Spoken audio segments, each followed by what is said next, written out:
Un, deux, un, deux. Très bien. Bien, bonsoir à tous et à toutes. Merci infiniment d'être là ce soir, encore une fois aussi nombreux.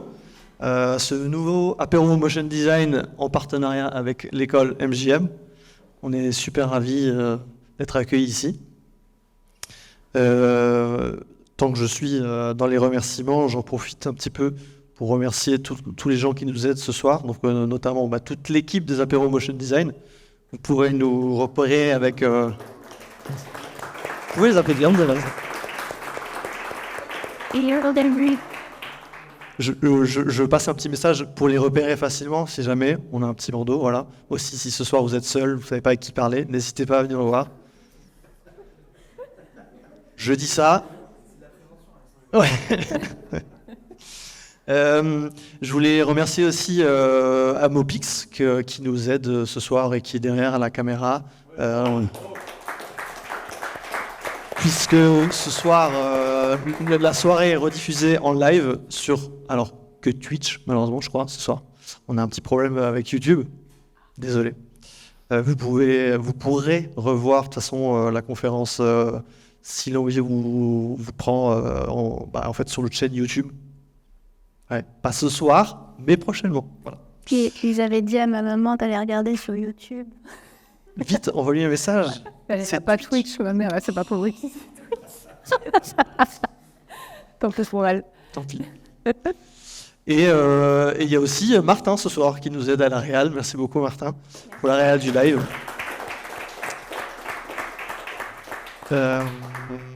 Voilà, un petit mot rapide pour ceux qui ne savent pas ce que c'est les apéros motion. Nous, on est une association, donc on est des bénévoles, et une association qui organise à la base des after-work.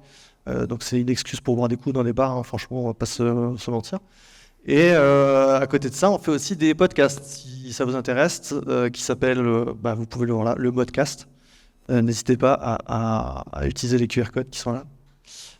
Donc qui parlent du motion design simplement. Et voilà, je vais faire court ce soir.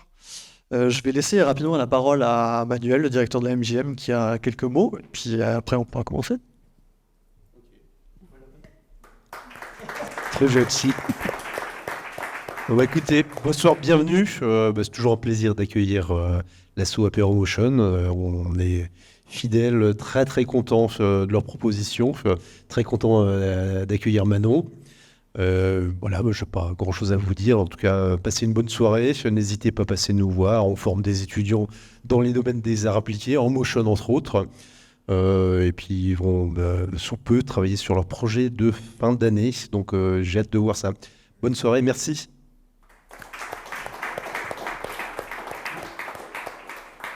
Et j'ai pas bien fait mon travail correctement, puisque j'ai totalement oublié de vous dire que ce soir, on accueillait Manon. Eh oui. C'est moi. Regarde, vous pouvez l'appeler.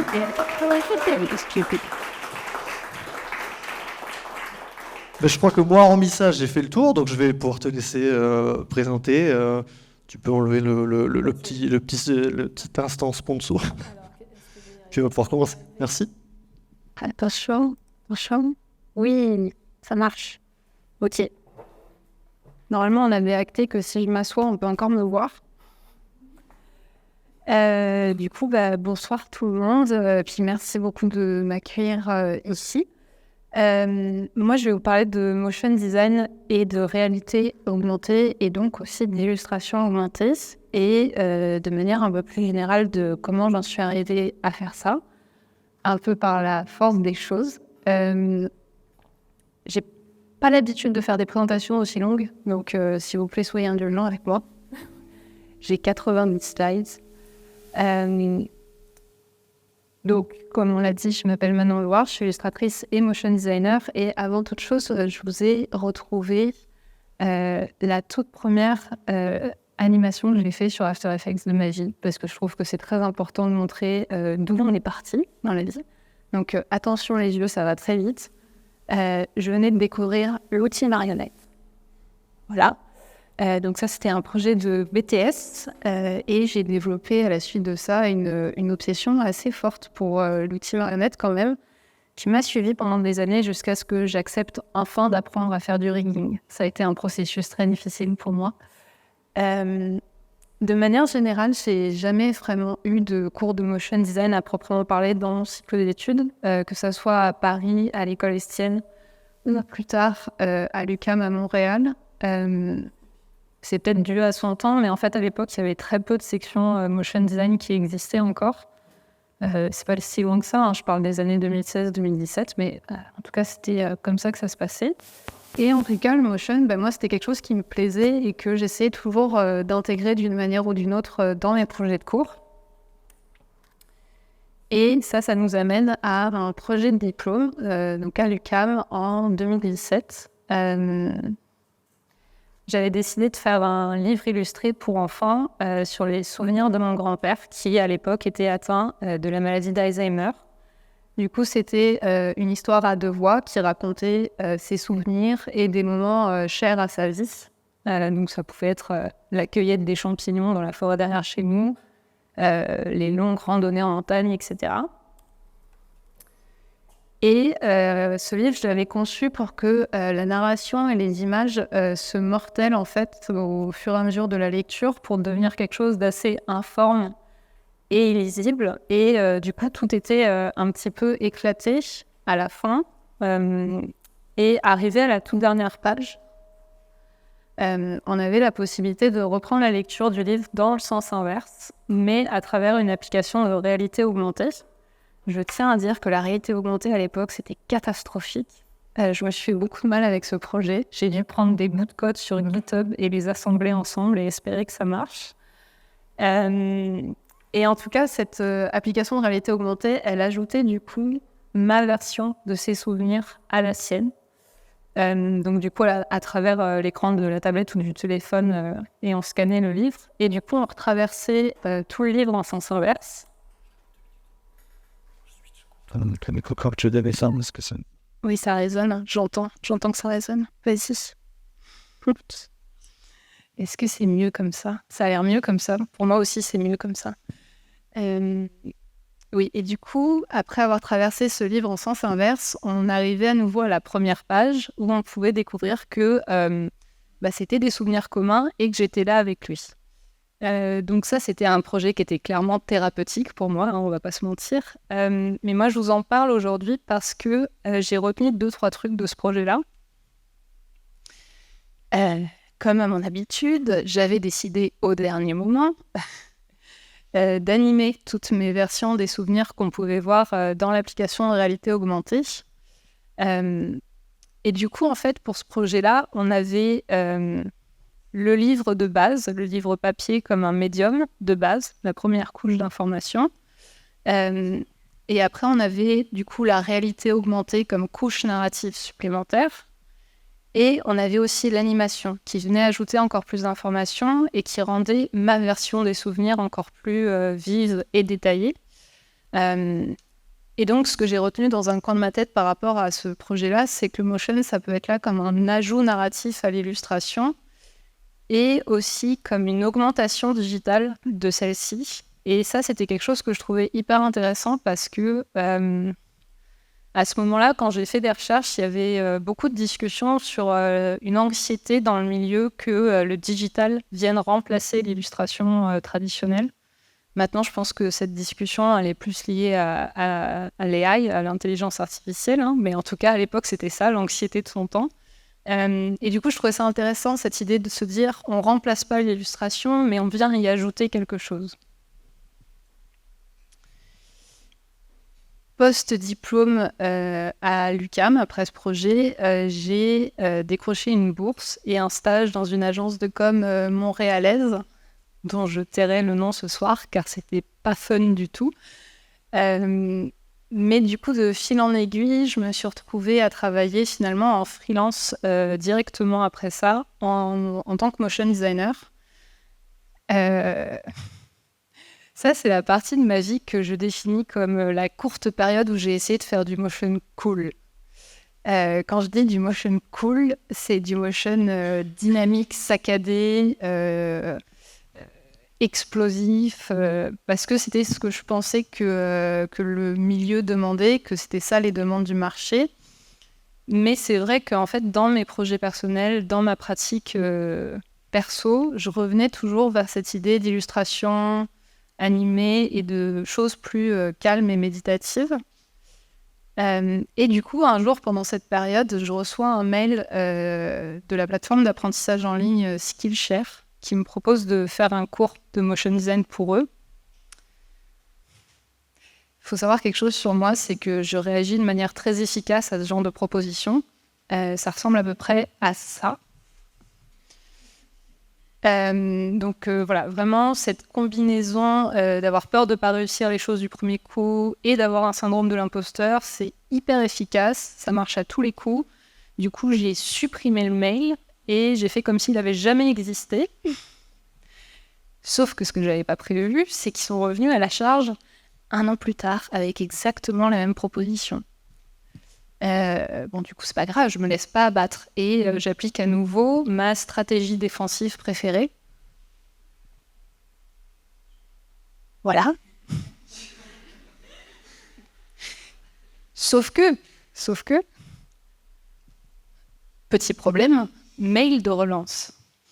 Un autre problème chez moi, en plus du syndrome de l'imposteur, etc., c'est que j'ai très peur d'être impolie avec les gens dans la vie. Et ça, c'est ma kryptonite, parce que maintenant, je me sens mal, j'ai ignoré quelqu'un. Donc, du coup, j'ai pas le choix, il faut que je réponde. Donc, je réponds, et comme je sais pas dire non, ça, c'est encore un autre problème, je sais pas dire non, donc je dis oui. Merde. Et du coup, je me voilà embarquée à devenir prof de motion, quoi. Du coup, on s'appelle, elle m'explique un peu le concept du projet. Et on discute un peu de sujets de cours potentiels. Et je me dis, ok, quitte à remettre en question toute ta vie pendant 2-3 mois, autant que ça soit un sujet qui te parle, qui soit pas trop stressant et qui te plaise. Du coup, j'ai fait une liste de ces sujets potentiels que je vous ai représentés par ce diagramme de Venn. Donc on a d'un côté les choses reliées au travail et de l'autre les trucs qui ne m'angoissent pas dans la vie. Il se trouve que finalement, la liste est assez courte.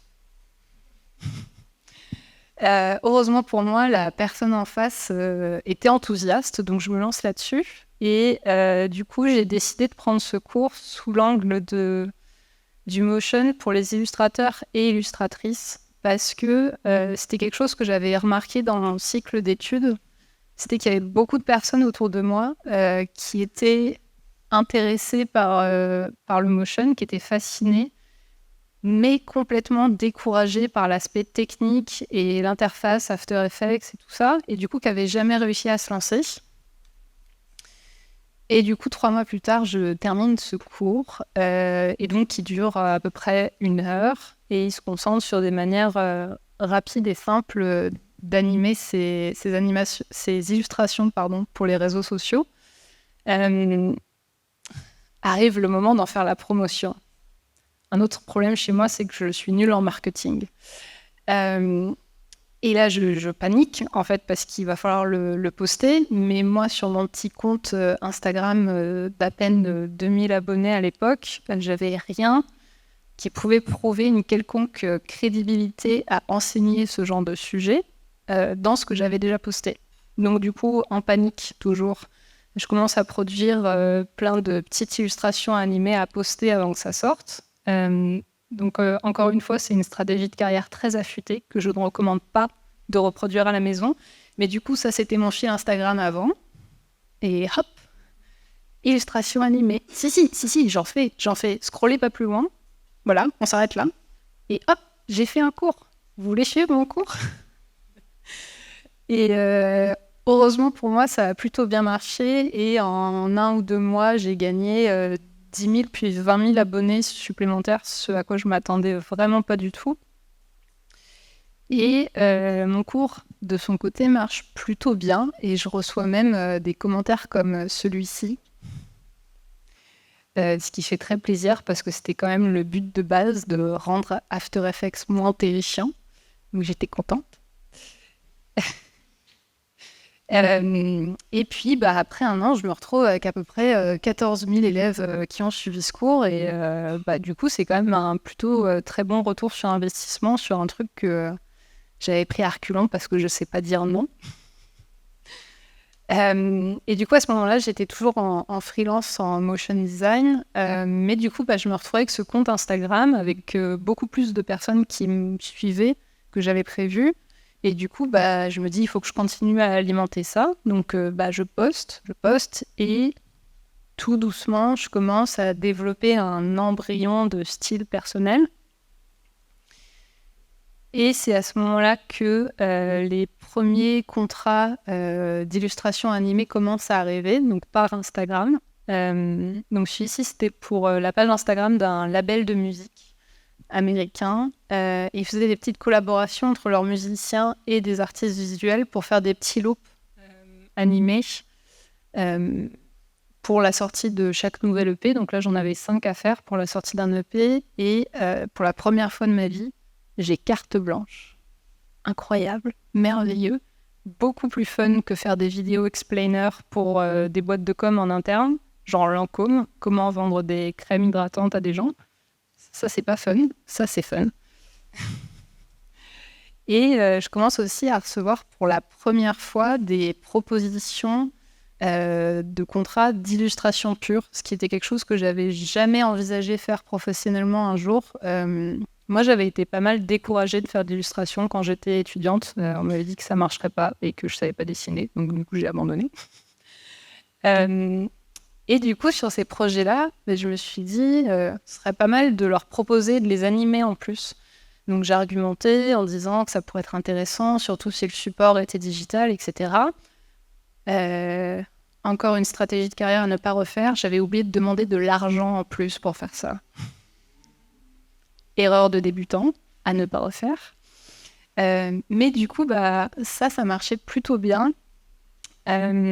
Et donc, ce projet-là, par exemple, c'était pour Radio-Canada, pour une animation qui s'appelle Bonsoir, Bonsoir. Et puis, ils faisaient faire des portraits de leurs invités. Et ça, c'est lui, il est content. Donc, moi, j'étais contente parce qu'il était content.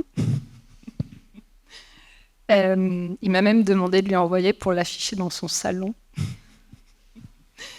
Et donc, cette stratégie, elle marche plutôt bien. Ça, c'était avec Converse, par exemple. Encore une fois, j'ai pas demandé plus d'argent, à ne pas refaire. Mais du coup, eux aussi m'avaient contacté initialement pour faire de l'illustration et je leur ai proposé de l'animer en plus. Et je pense que en fait, c'est ces premiers projets-là qui ont vraiment orienté la manière dont je travaille aujourd'hui, parce que quand j'étais motion designer avant ça, le processus de création, il impliquait toujours cette phase que je déteste, du storyboard. Mais du coup, l'animation, elle avait un début, une fin et un cheminement temporel pour arriver du point A au point B. Alors que pour ce genre de projet-là, oui, il y a du mouvement, mais il n'y a pas cette progression narrative dans le temps. L'animation, elle est d'abord conçue finalement à la manière d'une illustration classique, c'est-à-dire qu'il y a un cadre, des limites définies, il y a une composition qui est fixe, mais il y a cette notion d'un mouvement perpétuel qui vient ajouter de l'information. Et du coup, on revient en fait à cette idée d'augmenter l'illustration sans nécessairement qu'il y ait de progression temporelle. Donc un peu dans la même idée que mon projet de diplôme. Et si je dois analyser un petit peu cyniquement le pourquoi ça marche avec les marques, avec les clients, surtout ceux qui font de la communication sur les réseaux sociaux, c'est parce que, alors à l'époque, maintenant ça a changé, mais à l'époque, Instagram, c'était quand même un réseau social avec un fil d'actualité très statique. Et du coup, forcément, quand c'est animé, ça accroche l'attention, ça booste la visibilité, ça booste l'engagement. Et ça, les marques, elles adorent l'engagement, les chiffres. Et du coup, ici, vu qu'en plus, c'est un loop animé qui est très court, je pense que intuitivement, notre cerveau, quand il le voit, il va accepter beaucoup plus facilement de s'engager dans ce type de contenu-là versus une vidéo de motion plus classique où on voit le petit 1 minute, 2 minutes affiché en haut et on se dit « Ah non, j'ai la flemme de regarder ça pendant 2 minutes ». Donc on accepte de rester. Je crois que c'est Facebook qui avait fait une étude sur le sujet qui avait eu comme résultat terriblement déprimant qu'en moyenne, on accordait moins de 3 secondes par post dans notre fil d'actualité. Donc, c'est hyper court. Donc, on ne peut pas se permettre de faire des choses trop longues, malheureusement. Et il y a un dernier point qui est que je pense que ce que je fais comme motion, en fait, ça capture un public qui est assez niche et spécifique, qui est celui des gens qui ont un intérêt, une sensibilité pour l'illustration, mais qui sont complètement novices ou externes au motion. Et du coup, ces gens-là, ils sont facilement impressionnés dès que ça bouge. Et du coup, ce que j'essaie de vous dire avec tout ça, c'est que finalement, ça, c'est la même chose que ça. C'est la version adulte de secouer des clés devant un bébé, et ça marche vachement bien. Mais en tout cas, du coup, ce combo motion et illustration, il m'a vraiment permis de aussi diversifier mes contrats clients. Donc ici, par exemple, j'avais travaillé sur un sticker pour Instagram. Quand je dis pour Instagram, le client était Instagram. Et du coup, ça, c'était à l'occasion de... Je vais réussir à le dire cette fois-ci. La Journée internationale de la lutte pour les droits des femmes et des minorités de genre. Yes. Et donc, en fait, souvent, pour des événements comme ça, ils font des petits stickers à la une qui commandent à des illustrateurs et des illustratrices. Et ce genre de projet, ils font généralement en partenariat avec des créatifs qui ont une présence sur les réseaux sociaux.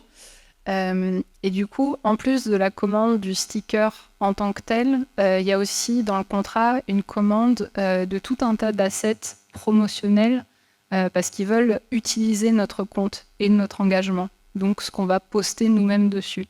Et du coup, dans ce genre de projet, par exemple, j'ai été payée pour faire un reel de création, en plus du sticker, à poster sur mes réseaux sociaux. Et du coup, avoir ce profil avec motion et avec illustration, c'est forcément une valeur ajoutée pour ce genre de projet-là. Et surtout avec le basculement d'Instagram vers les reels, c'est quelque chose qui est de plus en plus recherché. Ça m'arrive aussi encore de faire des projets sur des formats un peu plus longs et narratifs. Alors attention, quand je dis long et narratif, c'est pas plus de 30 secondes parce qu'il faut pas déconner. Moi, ça me fatigue après. Mais du coup, ça, c'était pour Converse une deuxième fois. Et sur le slide suivant, on peut retrouver tout le désamour que j'ai pour les storyboards dont je vous parlais. C'est-à-dire que ça, c'est le résultat final qu'ils ont eu. Mais le storyboard, c'était ça. Et je suis très contente qu'ils m'aient fait confiance jusqu'au bout, parce que moi, je ne me serais pas fait confiance. Mais en tout cas, même si c'est des projets comme ça qui sont un petit peu plus longs, un peu plus narratifs, il y a quand même cette possibilité de les utiliser comme des images fixes ou comme des petites boucles. Et donc ça, encore une fois, c'est une valeur ajoutée. Un autre exemple de projet un peu transversal comme ça, cette fois-ci, c'était pour Adidas. Et pour eux, j'avais créé un genre de package d'éléments illustrés. Donc, il y avait cette illustration principale, il y avait de la typo, il y avait des petits motifs. Et cette fois-ci, c'est eux qui se sont chargés de faire le motion. Et si je peux vous avouer quelque chose, je trouve pas ça incroyable, mais passons. Mais en tout cas, je vous parle de ce projet-là parce que je pense qu'il est intéressant pour montrer que pour les agences, c'est toujours intéressant d'avoir un profil qui, encore une fois, a un pied un petit peu dans chaque milieu comme ça, parce qu'ils savent que dès le début du projet, moi, je vais savoir anticiper leurs besoins pour le motion, savoir formater mes fichiers de manière efficace, savoir séparer mes calques, etc. Donc, ça fluidifie forcément ce processus de collaboration-là. Et du coup, me voilà dans ma 4e année de cette pratique d'illustration animée. Et ça se passe plutôt très bien, je trouve. Habituellement, c'est ici la fin de ma présentation, mais cette fois-ci, Maintenant qu'on a fait ce petit tour de mon parcours depuis ce fameux projet de diplôme, en fait, je voulais prendre de l'avance sur une question qu'on me pose à chaque fois et qui me terrifie. Je ne sais jamais quoi répondre. Donc cette fois-ci, j'y ai réfléchi avant. Comme ça, vous ne m'aurez pas. Et cette question que je trouve absolument immense, c'est celle-ci. Donc, comment trouver son style ? Je pense que c'est une question qui est difficile, d'une part parce que je pense qu'il n'y a pas de recette magique, forcément, et aussi parce que ce processus-là, il se fait souvent de manière inconsciente et progressive au fur et à mesure de sa pratique. Mais maintenant que je me suis forcée à conscientiser certaines choses pour vous en parler, à partir de mon propre parcours. Je tiens à le préciser, donc c'est pas nécessairement applicable à tout le monde. Du coup, je vais essayer de vous donner des petits trucs. J'ai trouvé 4 étapes différentes. La première, c'est de s'appuyer sur ce qui est confortable pour nous. Je vais peut-être pas me faire des amis, mais en fait, quand je suis avec d'autres créatives, par exemple la Motion ou quoi, j'entends souvent des trucs du genre faut se pousser, faut se dépasser, faut sortir de sa zone de confort, faut combattre l'angoisse de la page blanche, il faut relever des défis créatifs.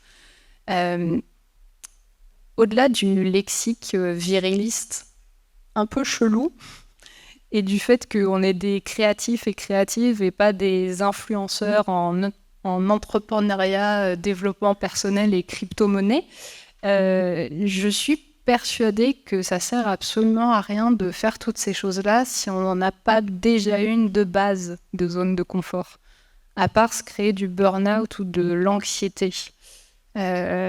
Et en tout cas pour moi, vis-à-vis de mon parcours, rester dans cette zone de confort artistique, dans des choses qui moi me plaisaient et que je faisais pour mes projets personnels, c'est ce qui par exemple m'a permis de publier ce premier cours Skillshare. J'aurais jamais pu le faire si j'avais pas fait ça. Et je pense aussi que la zone de confort, ce qu'on appelle zone de confort, c'est aussi ce qu'on retrouve souvent dans les projets personnels des gens, que ce soit au niveau des thèmes, des ambiances ou du style graphique. Pour moi, en tout cas, c'est ce qu'on va faire quand on veut créer pour soi et pour se faire plaisir. Et donc, moi, je me suis rendu compte au fil du temps que c'est des choses lentes, méditatives. Il y a de la nature, il y a des natures mortes, il y a du lilas, il y a du orange, il y a des mains. J'adore les mains. Et du coup, malgré ces quelques années que j'avais passées à essayer de faire du motion cool, du motion explosif, du motion dynamique, je me suis rendu compte que en fait, finalement, cette zone de confort que je partageais avec personne avant, elle marche. Elle touche les gens, visiblement, d'une manière ou d'une autre. Peut-être parce que c'est sincère, je sais pas, et que ça se sent. Mais du coup, maintenant que je l'ai défini, cette zone de confort-là, je peux toujours me reposer dessus quand j'en ai besoin pour un projet client qui me stresse plus que d'habitude, par exemple. Et du coup, je sais que je vais pouvoir faire quelque chose avec tous ces éléments de zone de confort qui, a priori, devrait plutôt bien marcher à la fin parce que j'ai puisé dans une valeur sûre et dans quelque chose que j'ai protégé et nourri dans mon coin. Ce qui m'amène à ma deuxième étape, qui est explorer. Parce que maintenant qu'on l'a créée, définie et nourrie, cette zone de confort, qu'on a pris le temps de faire ce travail-là, je pense que c'est là qu'on peut commencer à explorer un petit peu. Alors ça peut se faire prudemment sur le plan graphique selon le projet. Là, par exemple, c'était un projet avec Topo Chico. C'est une marque d'eau gazeuse mexicaine qui était une petite marque indépendante qui a été rachetée par Coca-Cola, bien sûr, parce que Coca-Cola détient la moitié de la planète.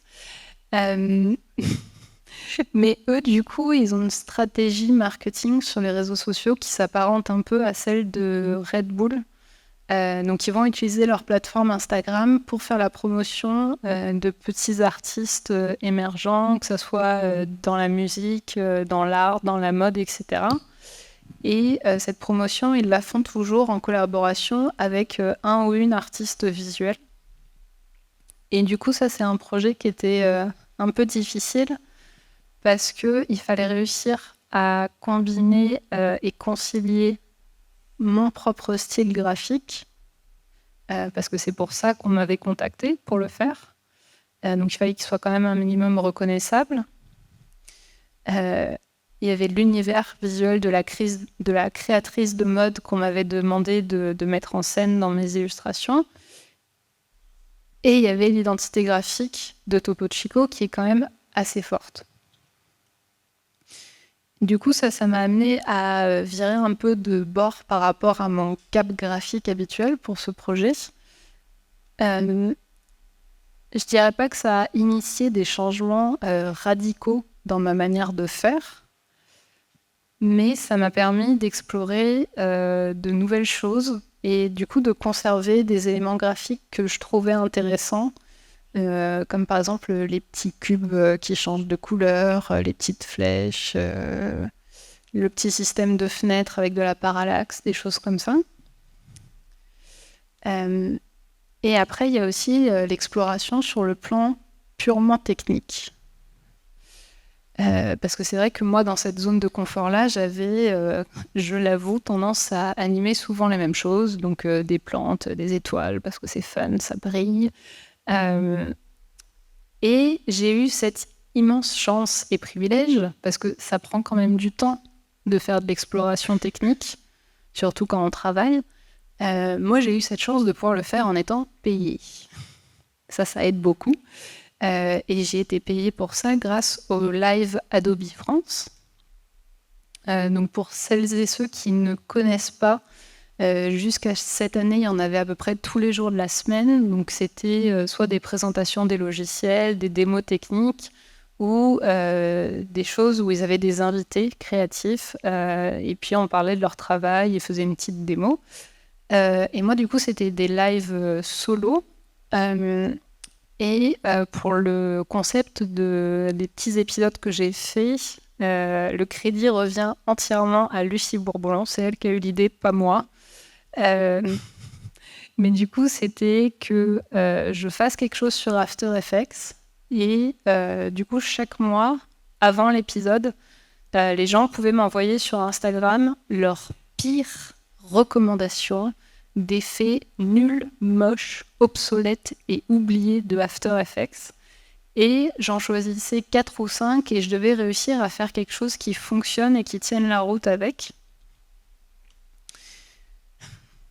Et si on a le pissenlit le plus démoniaque que j'ai jamais vu de ma vie, ça commence pour celles et ceux qui connaissent avec CC Ball Action.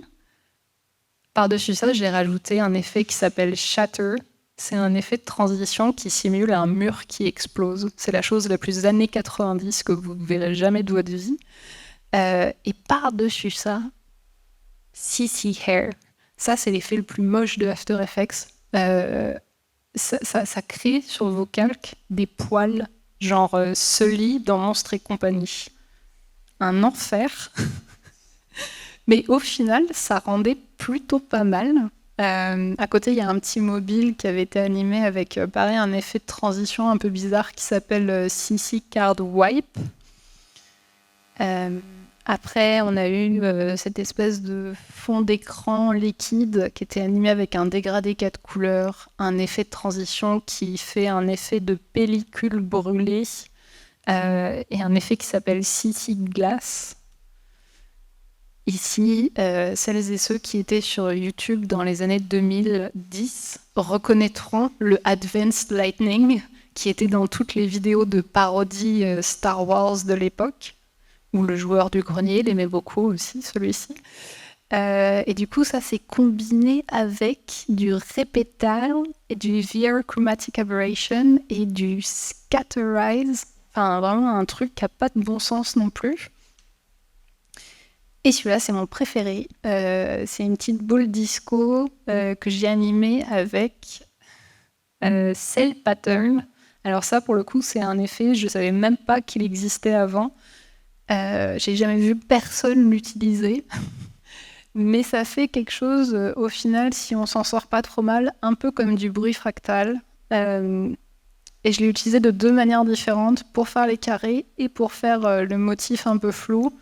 J'ai combiné ça, j'ai extrait des couches. Et après, il y a encore du CC Glass et du CC Sphere, je pense. Bon, un joyeux bordel.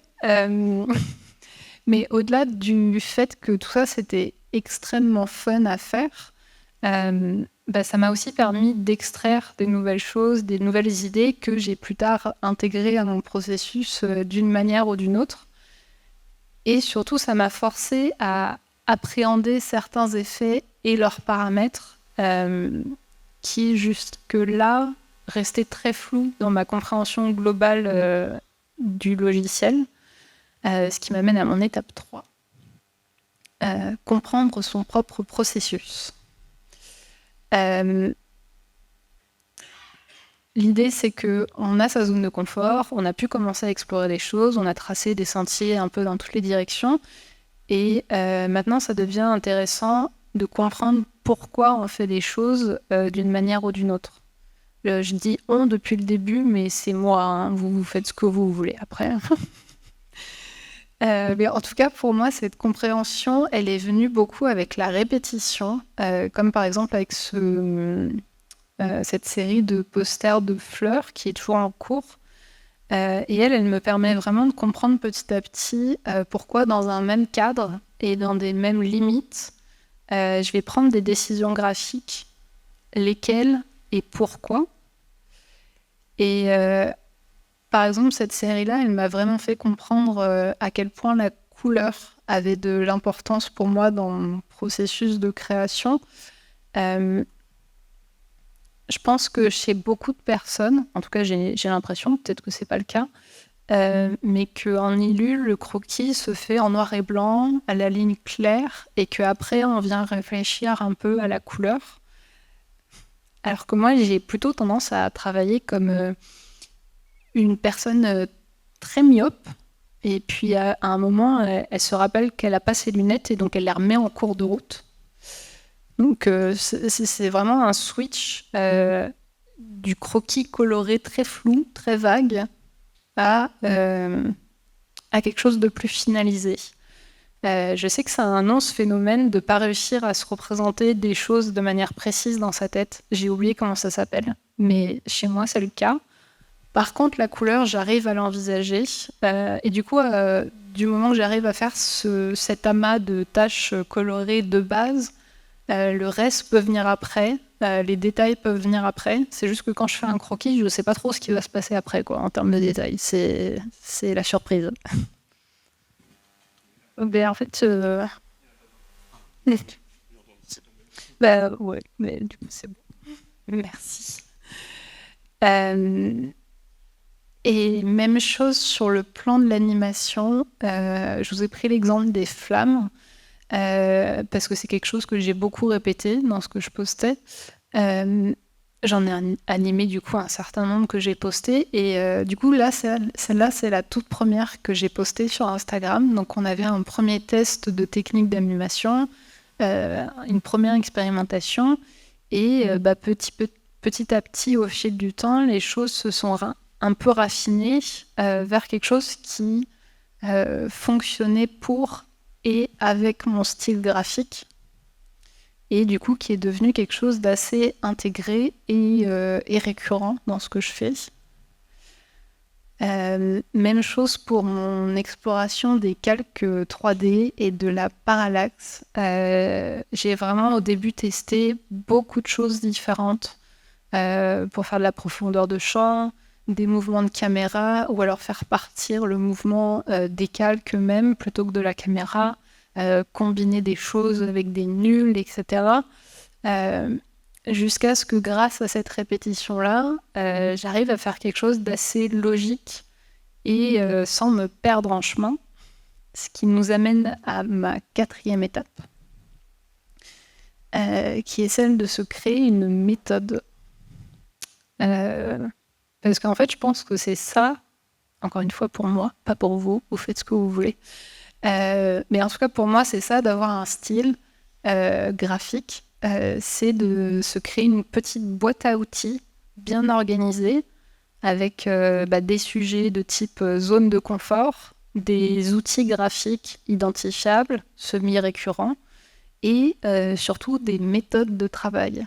Et j'insiste vraiment sur l'aspect méthode de travail, parce que je pense que c'est vachement important pour se préserver soi-même et son temps de travail dans des contrats professionnels, de réussir à développer des manières d'être efficace dans ce qu'on crée et de ne pas perdre du temps, parce que le budget, il ne changera pas, lui.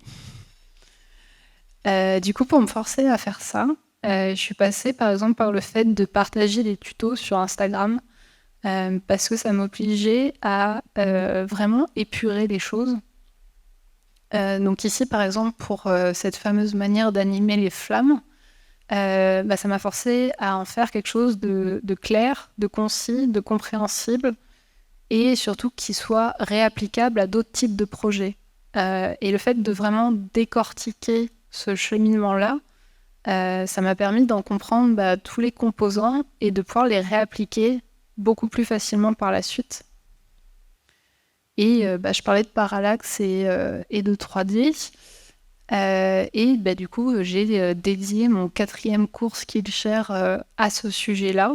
Parce que, en fait, je pense que, mine de rien, finalement, enseigner aux autres, c'est aussi s'enseigner à soi-même. Je viens d'une famille de profs, pourtant j'aurais dû m'en douter, hein, mais en fait, enseigner, c'est un travail d'amont qui est assez gigantesque et qui est nécessaire pour expliquer des choses de manière abordable et compréhensible, parce que ça nécessite de laisser vraiment aucune part d'ombre et d'incompréhension sur ce qu'on veut enseigner. Alors, c'est quelque chose que je vois souvent avec mes étudiants et étudiantes à Paris. Et attention, c'est pas du tout une critique, parce que je pense qu'on le fait tous et toutes dans une certaine mesure par gain de temps. Mais par exemple, je vais prendre l'effet onde progressive pour celles et ceux qui font du After Effects. C'est un effet qui crée des vagues. Et moi, je les vois souvent utiliser cet effet en l'ajoutant à un calque. Et après, ils vont aller triturer tous les paramètres un peu de manière hasardeuse jusqu'à ce qu'il y ait un résultat visuel qui leur parle.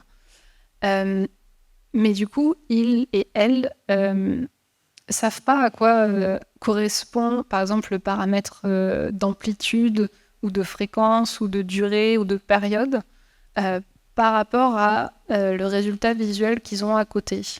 Du coup, il y a une espèce de déconnexion matérielle entre l'aspect technique et le résultat visuel qu'on veut. Donc on est plus finalement dans l'expérimental, et je pense que ça c'est tout à fait ok quand on est étudiant, c'est normal, mais du coup on est plus dans l'expérimental que dans un cheminement méthodique, et je pense que ce cheminement méthodique il est vraiment important de l'acquérir une fois qu'on est dans le monde professionnel pour ne pas perdre de temps et d'argent. Et bien sûr, moi, c'était le cas dans une certaine mesure avec plein de choses que j'ai citées avant. C'est-à-dire que je savais intuitivement pourquoi ça marchait. Enfin, je savais que ça marchait intuitivement, je le voyais bien, mais je ne savais pas pourquoi.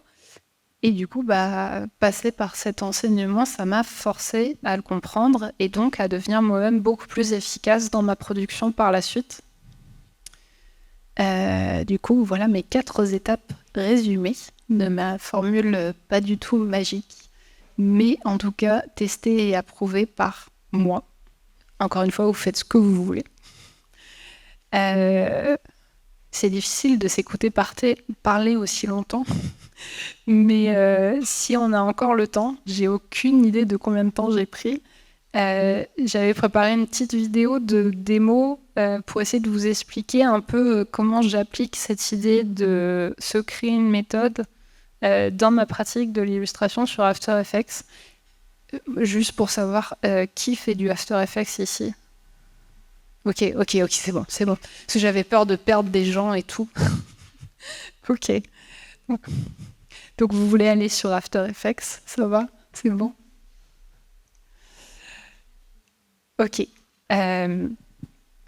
l'idée, c'est que je voudrais vous montrer cette idée de méthode en essayant de créer une illustration animée en 15 minutes. C'est pas du direct, hein, c'est une vidéo que j'ai préenregistrée, où j'ai offert la voice-over, et peut-être que du coup, ça va être un peu aléatoire, mais normalement, on devrait s'en sortir. Donc là, si je lance play, est-ce que ça marche ? Je pense que ça marche. Yes.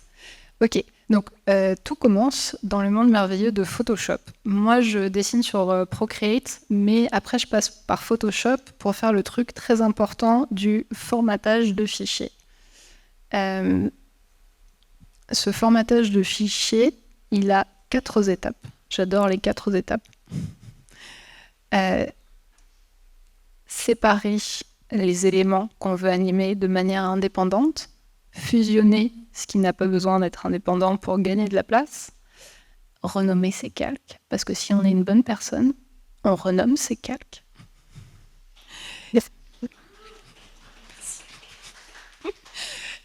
Et organiser son fichier pour l'animation. Du coup, moi je vous ai pris l'exemple par exemple avec ces petites gouttes d'eau ici. Quand on dessine de manière digitale, généralement on a tendance à dessiner les éléments similaires sur des calques, enfin sur un même calque en fait, parce que c'est plus pratique. Mais là je sais que je veux les appliquer à chacune de ces petites feuilles de manière indépendante. Donc du coup il va falloir que je fasse ce travail de venir séparer toutes mes petites gouttes pour les réappliquer et les réassigner à chacune de mes plantes.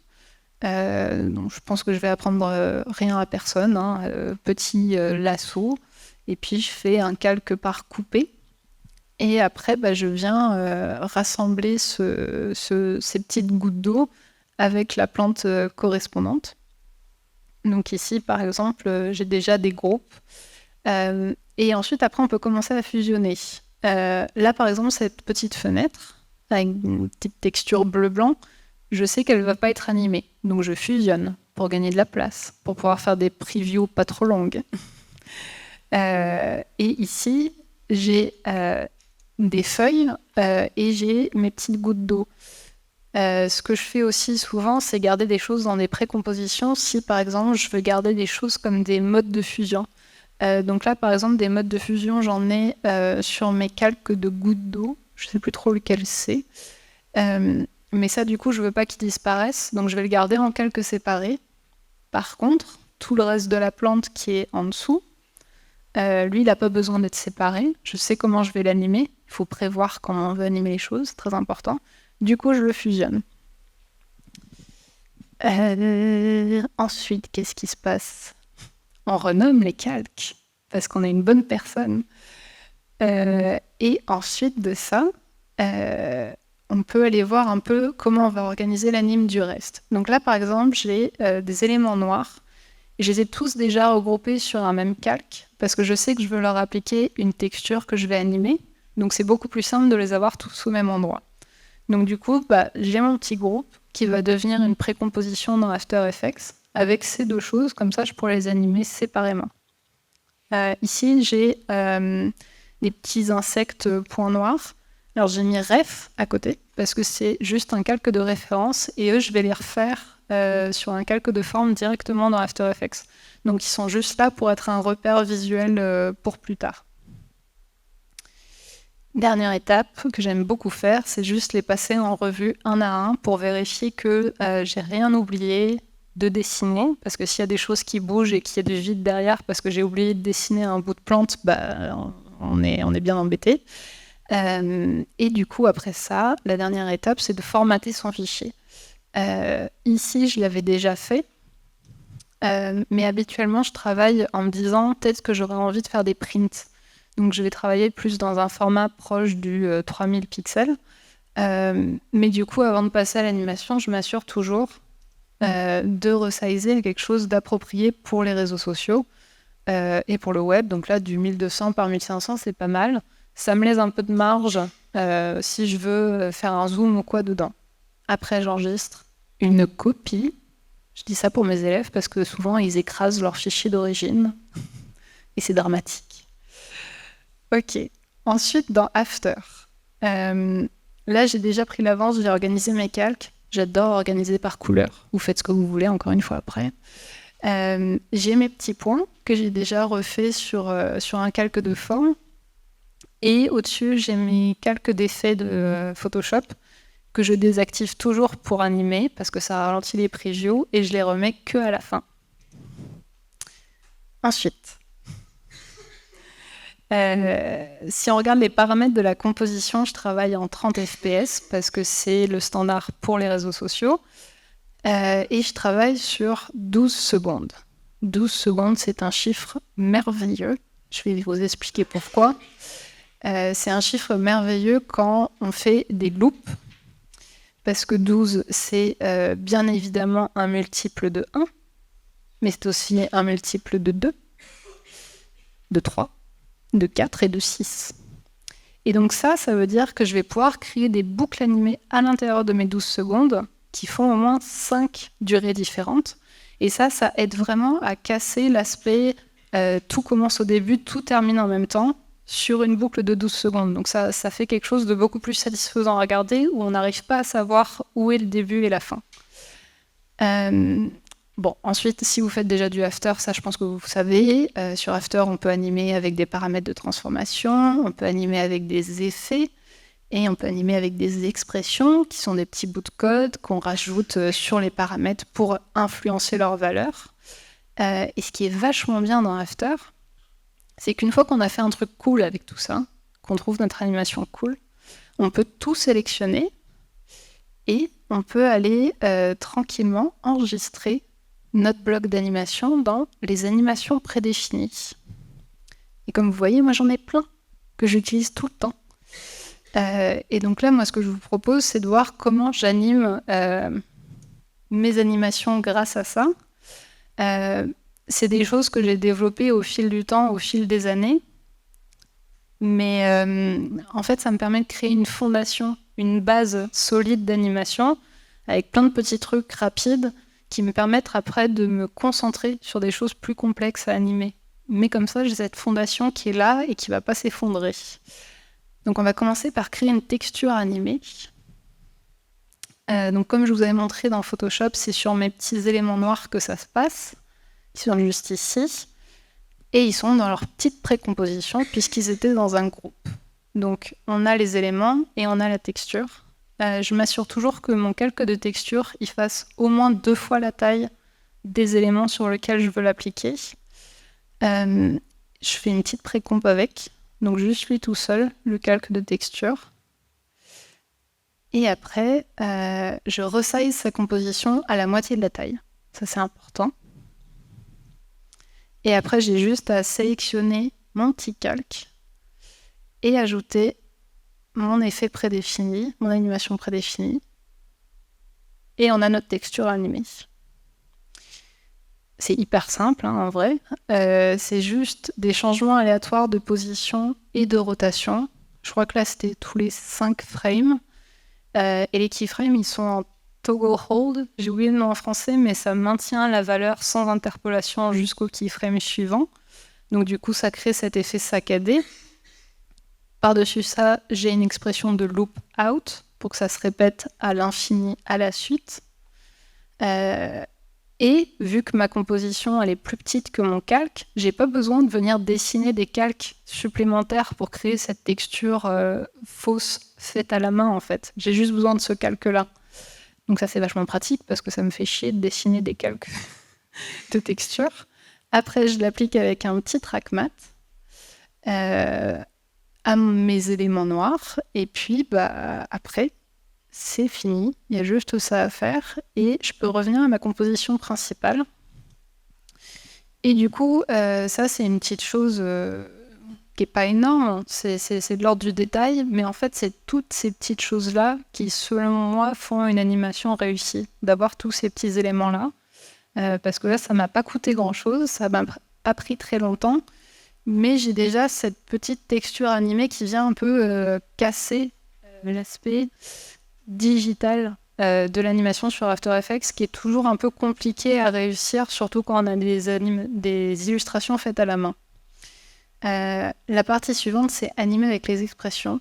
Alors techniquement, c'est pas un preset d'animation, mais je le compte quand même en tant que tel parce que c'est hyper rapide. Ça, on va le faire sur les petits points / insectes. Donc, je les ai juste ici. Et je les ai faits sur un calque de forme parce que du coup, ils ont chacun leurs paramètres de position individuels. Et donc, en les cherchant dans la barre de recherche, là, je les ai tous. Et je vais pouvoir appliquer mon expression dessus. L'expression, elle va leur dire de bouger aléatoirement sur une boucle de 6 secondes. Du coup, cette expression, c'est un peu la Ferrari de l'expression wiggle, parce qu'il y a vachement plus de choses qu'on peut paramétrer. Je tiens à faire un point. Cette expression nous vient de Dan Ebert. Je pense que cet homme, c'est une entité non humaine dont le seul but sur Terre, c'est de répondre à des questions d'expression sur les forums After Effects. Ça fait 4 ans que je cherche des expressions After Effects sur des forums. Et c'est toujours lui. Il est partout.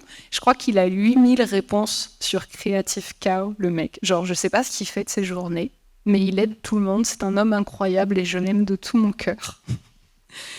Du coup, cette expression, il y a 3 paramètres qui sont importants. Il y a la fréquence. Donc, ça va être le nombre de changements de valeur, donc de mouvements de position par seconde. Ensuite, il y a l'amplitude. Ici, vu que c'est de la position, c'est une amplitude en pixels.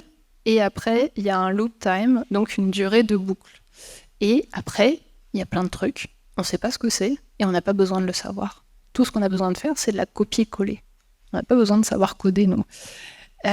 Du coup, je la copie et je la colle sur un de mes paramètres de position. Et après, j'ai juste à faire un petit clic droit, copier l'expression seulement et aller l'appliquer au reste de mes paramètres de position. Je ne sais plus si j'ai fait une preview à ce moment-là. Non. Après, je l'applique aussi à l'échelle, tant qu'à faire. Je change juste l'amplitude. Là, je la mets à 50. Vu que c'est de l'échelle, c'est du pourcentage de taille. C'est plus des pixels. Donc là, c'est 50% d'amplitude. Et même chose, je l'applique à chacun de mes petits paramètres. Et là, on a une animation. Et j'ai pas eu à faire un seul keyframe. Et ça, c'est ma passion dans la vie. Donc voilà, merci Dan, la plus belle personne au monde. Et quand même, ce que j'aime bien rajouter à ce genre de petits points, c'est un petit effet de style que j'ai aussi enregistré, qui est ici. Donc c'est juste une petite combinaison d'un effet écho. Donc écho, ça va venir ajouter des petites copies temporelles à la suite de votre animation. Donc ça crée un genre de motion trail.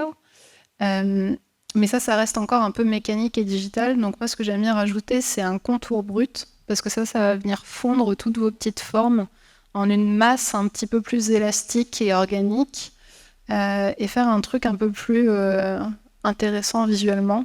Donc du coup, maintenant, ça ressemble à ça.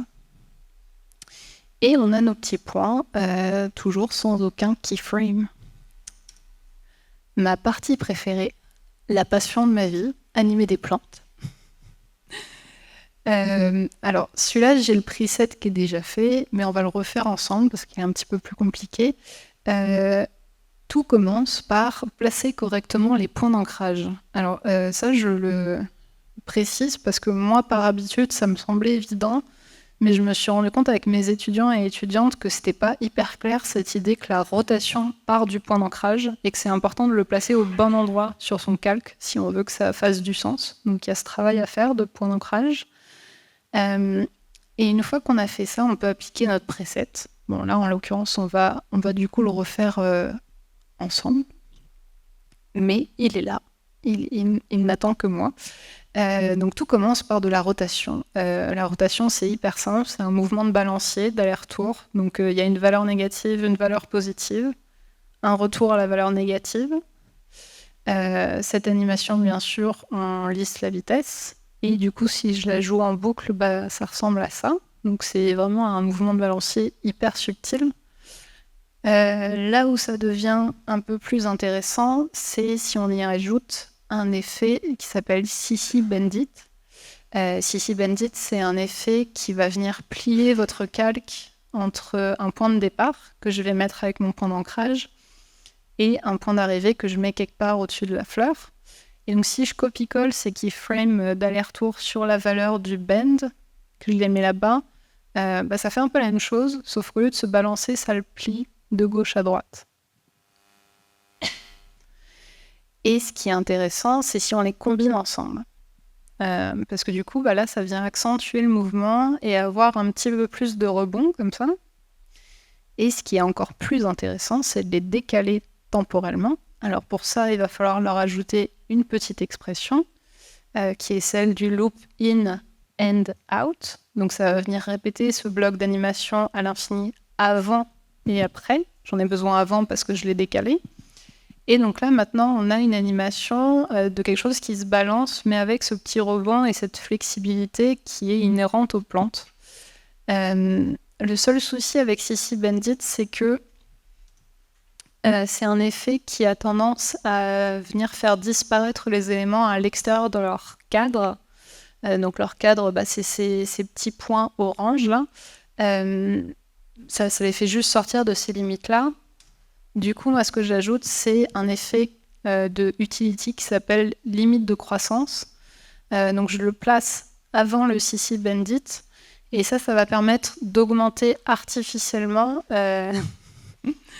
les limites de mon calque et éviter que ça clippe à l'extérieur, en fait. Donc là, la fleur, je l'ai volontairement fait aller très loin à l'extérieur. Et grâce aux limites de croissance, elle ne disparaît pas. Alors que si je le désactive, vous voyez qu'on est bien embêté. Donc voilà, ça c'est juste purement technique. Mais du coup, une fois que j'ai tout ça, je peux juste tout sélectionner et aller enregistrer mon preset d'animation et le réutiliser plus tard et ne plus jamais avoir à refaire tout ça et gagner un temps fou. Ensuite, y a juste à reprendre toutes ces autres plantes et appliquer le preset d'animation. Il faut bien se mettre au début de la timeline parce que les keyframes, les premiers vont s'appliquer là où est l'indicateur temporel. Et du coup, après, il y a juste ce petit travail de replacer les points de départ et d'arrivée de l'effet Sissi Bandit, parce que vu que tous ces calques, ils n'ont pas la même taille, ils n'ont pas le même format, il faut juste prendre ce temps, qui est quand même assez minime, de venir replacer tous ces petits points. Des fois, c'est pas hyper intuitif, mais il faut juste s'assurer d'inclure le plus possible de la plante entre les deux. Donc des fois, il faut l'amener un petit peu plus loin que ce qu'on pense. Mais bon, ça reste un travail très simple. Vous pouvez débrancher votre cerveau à ce moment-là, il n'y a pas de souci. Juste pour les plantes comme celle-ci, qui ont déjà une pliure un petit peu complexe, j'ai tendance à juste laisser la rotation, parce que rajouter du Sissi Bandit, ça a tendance à créer des mouvements un peu malheureux, pas très beaux. Et voilà. Et une fois que tout ça est fait, ce que j'aime bien faire, c'est essayer de m'imaginer d'où viendrait le vent qui fait se déplacer ces plantes. Donc là, si par exemple on admet qu'il vient de la droite, du coup je vais décaler dans le temps tous ces petits blocs d'animation sur chacune de mes plantes pour créer quelque chose de plus progressif, de plus doux et de moins mécanique. Donc du coup, je pense que c'est ce que je montre ici. Juste, je les décale un à un, structurellement par rapport à leur position dans l'espace. Et je leur donne entre 2 et 4 keyframes, frames de décalage les uns par rapport aux autres. On arrive aux 2 derniers, je crois. Yes.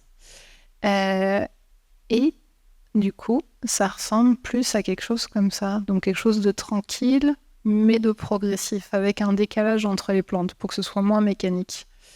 Et une dernière chose que j'aime bien faire avec les plantes, c'est que si j'ai des calques séparés pour plusieurs sections d'une même plante, comme c'est le cas ici avec cette plante un peu grimpante, c'est d'ajouter des liens de parenté dans mes animations. Donc c'est comme quand on fait du rigging finalement, mais c'est juste pour que, en plus de leur propre mouvement et leur propre rotation, elles puissent hériter du mouvement de la section qui les précède dans cette espèce de liane. Donc du coup là c'est ce que je vais faire. Donc logiquement j'ai bien nommé mes calques, donc c'est facile à suivre. Et je relie la section 2 à la 1 et la 3 à la 2. Et du coup, ça crée un mouvement un petit peu plus réaliste, un peu moins séparé pour chacune des sections.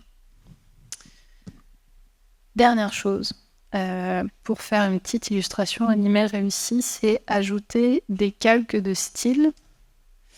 Moi, au fil des années, j'en ai développé un certain nombre de presets de stylisation de mes animes. Donc, je vais vous en montrer 2-3 sur un calque d'effet.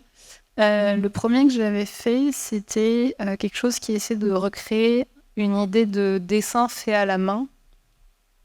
Du coup, celui-ci, version 2, il a de la postérisation temporelle pour réduire le framerate, faire quelque chose de saccadé. Et il avait aussi 2-3 effets de turbulence différents pour créer un peu un genre de tremblement sur les contours de l'image et avoir quelque chose, encore une fois, de moins digital. J'ai aussi un truc un peu plus VHS que j'aimais bien à un moment. Et celui que j'utilise le plus en ce moment, c'est celui-ci. C'est un peu un crossover entre les deux. Mais ça vient un peu détruire la qualité de l'image, rajouter du grain, des aberrations chromatiques et tout. Je ne saurais comment l'expliquer de manière logique et cohérente, celui-ci. Avec une amie, on a décidé d'appeler ça un sandwich d'effets. C'est-à-dire qu'il y a beaucoup trop de choses, mais il y a le même au début et à la fin, généralement.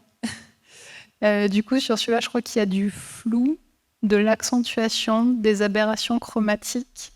Il y a du glow, je crois. Je sais plus. Oui, c'est ça. Et qu'est-ce que j'ai rajouté d'autre? Du bruit. 2-3 trucs de niveau. Mais en tout cas, pour celles et ceux qui regardent le live ou la rediffusion, vous avez le droit de mettre sur pause et de le copier, si vous voulez. Et du coup, avec tout ça, on se retrouve avec du coup une animation faite en une dizaine de minutes grâce à du travail qu'on avait fait précédemment pour se faire gagner du temps à soi-même. Voilà. J'ai réussi à parler aussi longtemps de moi. Voilà, merci.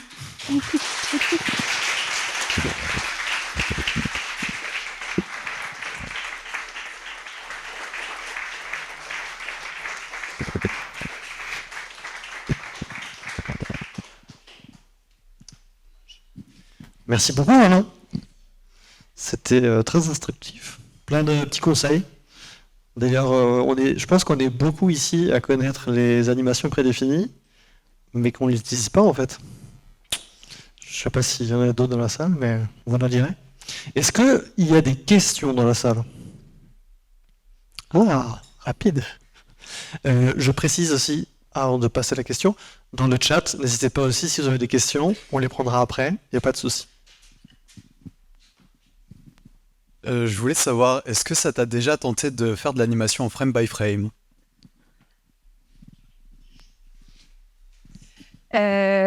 Oui et non. Enfin, j'en ai fait un petit peu quand j'avais fait des stickers pour les stories pour Instagram notamment. Comment dire ça? De la même manière que j'ai du mal à me représenter des choses dans ma tête, à part des taches floues, colorées, un peu abstraites. L'animation traditionnelle me pose problème personnellement. J'aurais beaucoup aimé en faire, dans le sens où j'ai beaucoup de mal à imaginer le mouvement dans ma tête et le dessiner à la suite. Et c'est pour ça que moi j'aime beaucoup After Effects, parce qu'avec ces histoires de paramètres, c'est juste que je bouge des trucs et à un moment je le vois, ça marche. Donc c'est un peu le processus inverse finalement de l'anime tradi.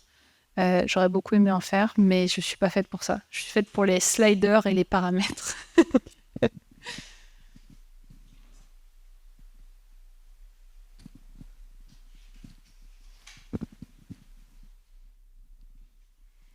J'avais une question, c'était comment tu fais pour ne pas perdre en qualité tes calques Procreate?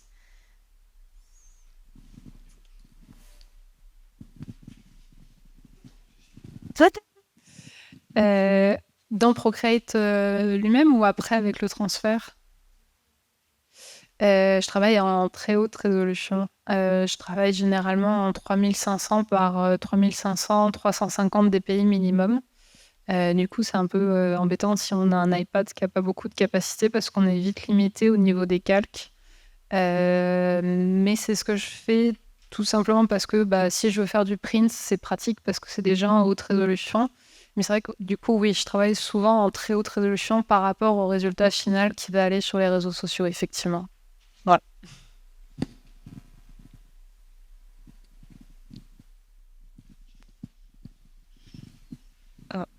On a vu qu'au début, donc tout au début avec le livre pour ton grand-père, que justement tu avais fait des illustrations augmentées, enfin vraiment dans le cadre augmenté dont vous parlez. Effectivement, avant, les technologies étaient un peu foireuses ou hyper compliquées, on s'en souvient. Est-ce que maintenant, tu as retesté avec ce qu'on a actuellement, surtout toi qui es sur Instagram avec les filtres voilà, est-ce que tu as fait des petits tests? Oui. D'ailleurs, ça fait partie des choses que j'enseigne maintenant avec les élèves à Elisa Paris. C'est incroyable.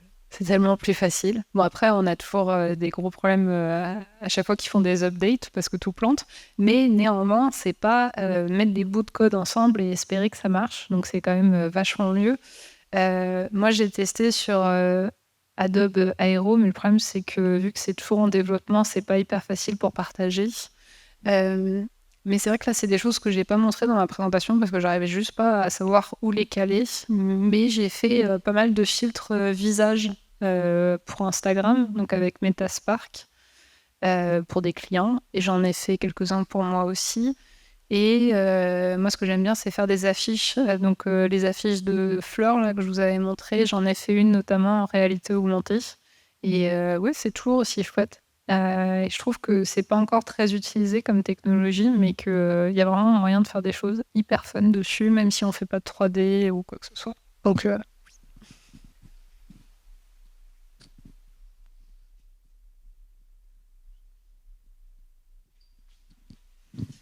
on a Maud dans le chat qui te demande, avec tous les presets que tu as mis en place, est-ce que tu prends davantage de plaisir à créer l'illustration ou le motion au final?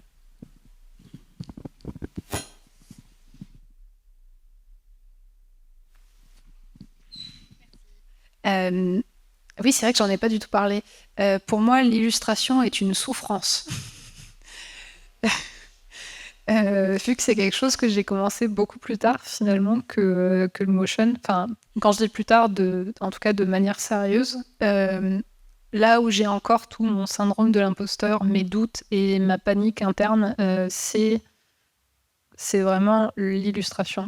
Donc non, très clairement, moi j'adore After Effects. C'est le moment où je respire enfin à nouveau parce que je sais que l'illustration est faite et qu'elle bougera plus. Et au final, là, je vous ai montré quelque chose qui a été fait uniquement avec des presets d'animation, mais la plupart du temps, c'est juste que je vais en utiliser 2, 3, 4 dans l'animation. Mais comme je le disais, pour me concentrer sur animer des nouvelles choses que je trouve plus intéressantes à faire, en fait. C'est juste une question de se faciliter la vie, mais c'est pas pour autant que c'est devenu quelque chose de... une production industrielle, quoi. J'espère que ça répond à la question.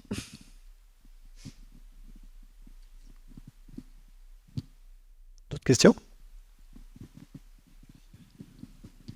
Justement, toi, tu as l'air d'être une fan inconditionnelle d'After Effects et d'Adobe. C'est cool, il n'y a pas de jugement. Aucun.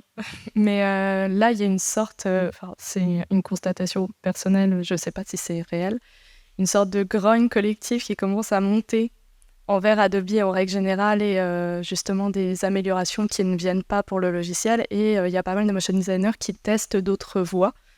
Voilà, est-ce que toi, ça t'intéresse? Est-ce que tu as regardé aussi ou pas du tout? Moi, je les entends et j'en discute aussi de ces choses-là, donc je comprends. Alors, quand je parlais de l'exploration technique, ça prend du temps, et quand on est professionnel, des fois, on manque de temps. Je pense qu'il y a une petite part de ça, et il y a aussi une petite part de... malheureusement pour moi, toutes les choses qui sortent en ce moment et qui sont hyper intéressantes, ne serait-ce que cavalerie ou des choses comme ça, bah, ça reste du vectoriel. Et du coup, moi, je suis un peu coincée à l'extérieur de ça, malheureusement. Ça a l'air hyper chouette. J'adore le concept que ça soit gratuit, open, etc. Mais en fait, pour moi, bah, malheureusement, pour l'instant, en l'état, ça marche pas. Donc, je me contente de regarder jalousement les gens autour de moi qui peuvent tester. Pour l'instant, je reste dans After, mais moi, ça me plairait de tester d'autres choses, effectivement. Pour l'instant, c'est ça ma maison. On verra ce que ça sera pour la suite. On va prendre une dernière question, s'il y en a une. Pas tout le monde en même temps. Sur le chat, peut-être? Oui.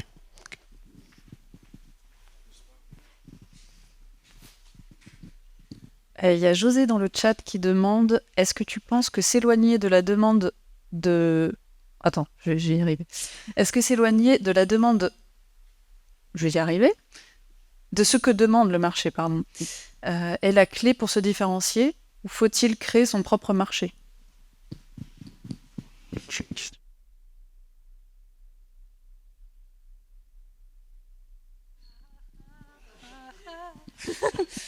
J'avais pas anticipé celle-là. J'avais préparé tout le reste. Créer son propre marché. Et oh là là là là là là. Je sais pas, parce qu'en même temps, moi, j'ai l'impression d'avoir été hyper privilégiée. Encore une fois, quand je disais qu'il n'y a pas de recette magique, des fois, Instagram, c'est juste que l'algorithme, les dieux de l'algorithme descendent sur vous un jour. Et puis, d'un coup, vous avez une visibilité énorme sur vos posts. Et du coup, bah, vous avez des contrats. Et du coup, les marques elles se disent « Ah, cette personne, elle a du reach, elle a de la visibilité, elle a des followers, elle est dans la catégorie micro-influenceur, et ça, c'est un marché hyper intéressant. Du coup, on va l'embaucher pour faire des choses. » Donc, est-ce que j'ai créé ma niche? Est-ce que c'était les algorithmes qui m'ont bénéficié à ce moment-là? Je sais pas. Non, je sais vraiment pas. Je pense que c'est une prise de risque, clairement, de se dire, de partir en se disant je vais créer ma niche. Je pense juste que être présent sur les réseaux sociaux, partager ce que nous on aime faire, a priori c'est pas un coût et un effort trop élevé, et puis à partir de là on peut voir ce qui se passe. Moi c'est un peu ce que j'ai fait, il se trouve que ça a marché. Je pense qu'il faut pas négliger le syndrome du survivant, hein. On voit que les personnes qui ont réussi. Je suis sûre que pour moi, ça a marché et pour des centaines d'autres, ça n'a pas marché. Donc, je vais me contenter de me dire que j'ai de la chance. Et je ne sais encore pas si ça répond à la question, mais j'ai fait de mon mieux. Merci beaucoup, Manon. Vous pouvez applaudir?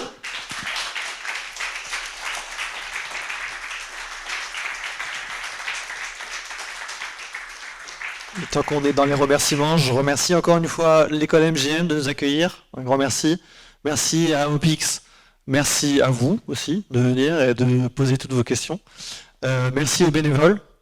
Et d'ailleurs, si vous voulez nous soutenir, alors il y a plusieurs solutions, mais il y a notamment le don. Il y a une petite boîte là-bas derrière pour un don direct. Sinon, on vend aussi des porte-clés. Et si vous êtes plutôt dématérialisé, on a aussi un Hello Asso, donc vous pouvez faire un don en ligne. Et quand vous prenez vos tickets aussi sur la billetterie des événements, voilà, etc. Je regarde vite fait mes petites notes pour n'oublier personne.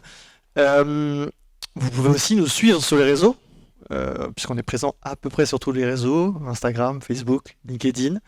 Petite nouveauté, on a un Discord. On vous affichera le QR code après si vous voulez avoir le lien, c'est peut-être plus simple.